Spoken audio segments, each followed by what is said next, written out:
Welcome into a digital edition of Daily Wager. I'm Doug Kezirian alongside Joe Fortenbaugh and Preston Johnson. The question is, how big of a Super Bowl hangover will there be this year for the Niners? Let's check in on Caesars Sportsbook, which is offering 17 different ways to bet a Niners team or player prop on the menu. And we'll start with Jimmy Garoppolo, the star quarterback, 3,800 yards, essentially, 3,799 and a half.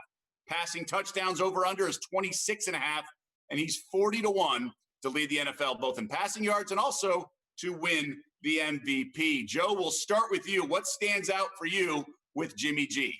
The yardage and touchdown props aren't exactly high hurdles, but I'm going to play the under. Two key reasons here. Number one, the identity of this football team is run first with great defense. They're not exactly going to throw the ball 45 times a game. That's not how they do things. But more importantly, the arsenal has changed. I don't think people realize how important Emmanuel Sanders was to the passing game last year. Garoppolo was averaging 219 passing yards a game before Sanders' arrival. That jumped to 266 in the 10 games with him to close out the regular season. Similar situation with his touchdowns and his INTs. He was much better with him in the lineup. Now the guy's in New Orleans, and Deebo Samuel suffered a foot injury that could hold him out early in the season. A lot of experience at the wide receiver unit. I'm playing under on both of these props, Doug.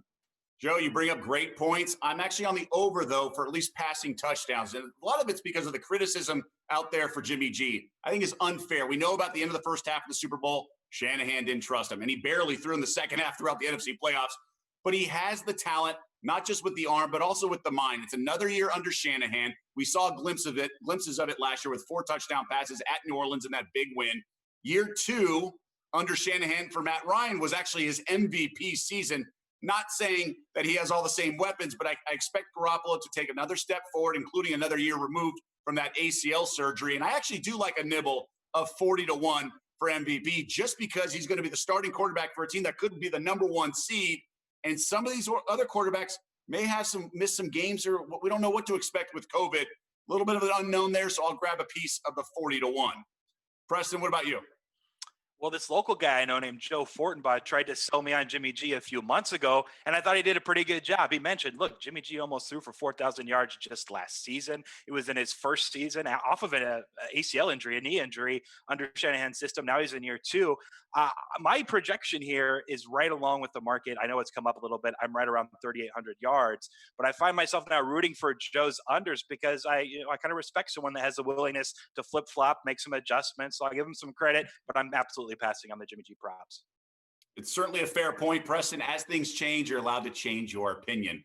Check in on the tight end. George Kittle battled some injuries last year. His props this year, 1,099 and a half, 7.5 receiving touchdowns.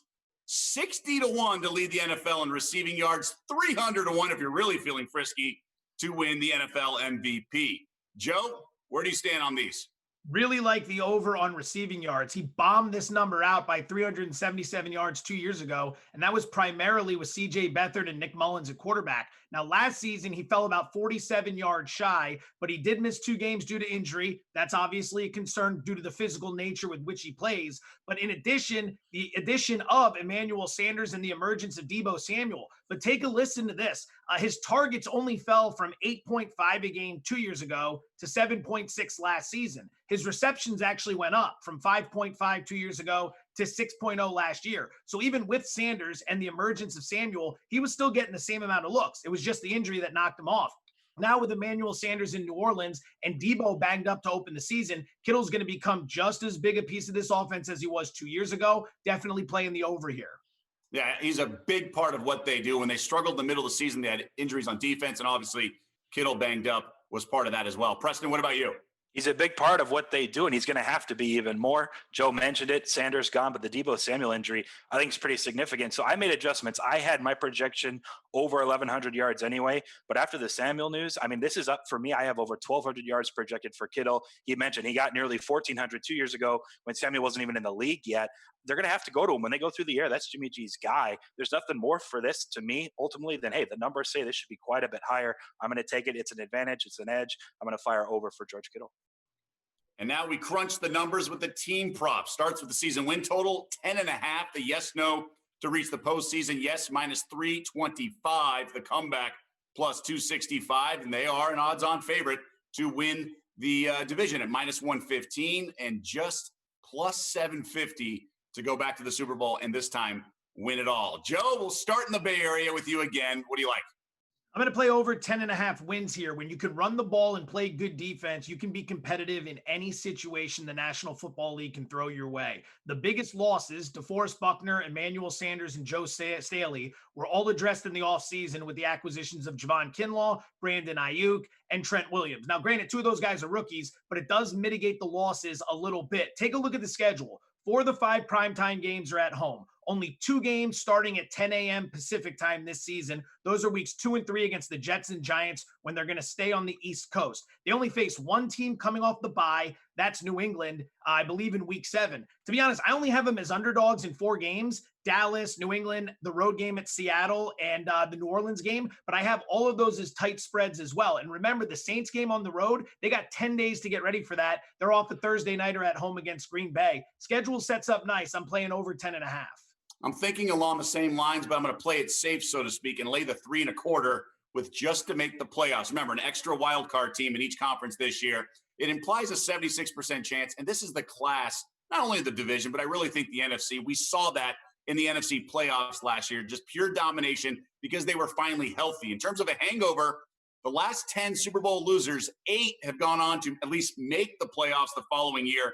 If you include the third wild card team, you get the Rams in there as well. And again, injuries were their biggest concern. Not to say that injuries won't happen this year, but you have to take a team at face value. Kittle was such a big part of what they did and that defense. I don't love the injuries that Joe alluded to earlier, but it's still a team that is just so stacked, and the coaching staff and the front office I trust to at least get to the postseason. Preston, why do you like the division over the other options? So my recommendation for anyone that wants to bet over 10.5 wins at minus 110 is just to bet them to win the division at minus 115. The frequency that they go 10-6 and win the division, or even 9-7 and win the division, maybe a tiebreaker with the Seahawks or whoever it may be in a competitive division, just drastically outweighs the times that they win 11 or more games and actually lose the division, right? So there's so many. To get 11 plus wins, maybe that's like a 45% projection for me. But to win the actual division, I have closer to 56.5%. And we're only at minus 115, which is about 53.5%.